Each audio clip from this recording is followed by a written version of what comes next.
নমস্কার বন্ধুরা, চলে এলাম টেস্টি টিপস ফুড চ্যানেলে দুপুরের লাঞ্চ থালি নিয়ে। তো আজকে আমার দুপুরের লাঞ্চ থালিতে কী রয়েছে সেটাই আমার সাথে শেয়ার করব। কিন্তু তার আগে আমি বলে নিই যে এই টেস্টি টিপস ফুড ছাড়া আমার আর একটা চ্যানেল আছে, এম ভ্লগ অ্যান্ড শর্টস। তো সেটা আমার মানে নতুন চ্যানেল, সবুজ লোগো দেওয়া রয়েছে, লোগো মানে সবুজ লোগোর মধ্যে তার মধ্যে এম লেখা রয়েছে। তো সেটা সেখান থেকেও আপনারা দেখতে পারেন। তাতে রান্না ছাড়াও আরও নাচ গান আমি যেটুকু যা পারি সেটাই মানে ওখানে চ্যানেলে আর কি দিচ্ছি। তো বলে নিলাম। তো এবার আমার লাঞ্চ থালিতে কী রয়েছে সেটা আমার সাথে শেয়ার করি। তো প্রথমে দিয়েছি ভাত, তারপরে রয়েছে লেবু, লঙ্কা, শসা, পেঁয়াজ, তার সঙ্গেই রয়েছে ছোলার শাক ভাজা। অবশ্যই এটা কিন্তু বেগুন দিয়ে সম্পূর্ণ মুখরোচক ছোলার শাক শাক ভাজা। আর সাথে রয়েছে লাউ চিংড়ি। আর সঙ্গে দিয়েছি চিকেন। তো চিকেনের একদম গাঢ় একটা লাল লাল ঝোল বানিয়েছি।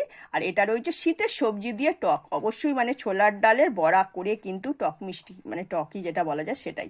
তো এই দিয়েই দুপুরের লাঞ্চ থালিটা রাখলাম।